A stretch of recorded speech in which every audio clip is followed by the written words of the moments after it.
Bagaimana hubungan bangsa Arab Aus dan Khazraj dengan orang Yahudi di Yasrib bisa terjalin antara kerjasama ekonomi, perjanjian politik, hingga pertikaian berdarah yang membentuk dinamika sosial kota itu.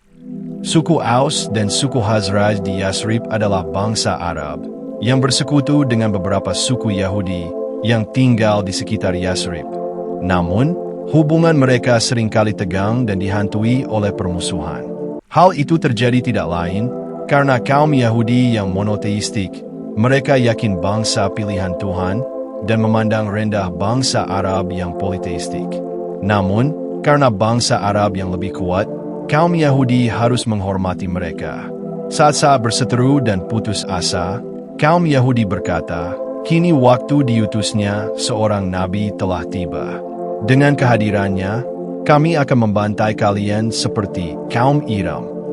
Pada saat nabi akan datang, para rabi dan dukun mereka senantiasa menunjuk ke arah Yaman, yang dari tempat mereka searah dengan Mekah. Oleh sebab itu, ketika Arab Yasrib mendengar bahwa seorang lelaki di Mekah mendeklarasikan dirinya sebagai nabi, mereka membuka telinga lebar-lebar. Dan saat diberitahu ajaran yang dibawanya, mereka semakin tertarik. Sebab, mereka telah mengenal beberapa dasar-dasar dari agama ini yang diperolehnya saat bersahabat dengan kaum Yahudi. Kaum Yahudi dan suku Arab di Yasrib sering berbicara tentang keesaan Tuhan dan tujuan akhir hidup manusia, dan mereka sering mendiskusikan persoalan-persoalan ini. Dan kesiapan bangsa Arab Yasrib lebih dalam. Saat mendengar berita dari Mekah, mereka memperoleh keterangan secara tidak langsung yang diperolehnya dari seorang Yahudi bernama Ibnu Al-Hayyaban yang pindah dari Syria.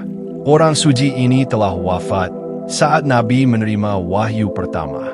Ketika kematiannya dirasa telah dekat, seperti diceritakan oleh kaum Aus dan Khazraj berkata tentang Nabi, "Hai kaum Yahudi, menurutmu, apa yang menyebabkan aku meninggalkan negeri roti dan anggur dan datang ke negeri yang keras dan miskin ini? Engkaulah yang paling tahu," kata mereka. "Aku datang ke negeri ini," jawabnya, "karena mengharapkan kehadiran seorang nabi hampir tiba, dan ia akan pindah ke negeri ini. Aku berharap ia diutus tepat pada saat aku dapat menjadi pengikutnya. Saat kedatangannya telah dekat di hadapan kalian." Bersambung dalam kisah berikutnya, Nabi Muhammad direndahkan saat melakukan ibadah tawaf.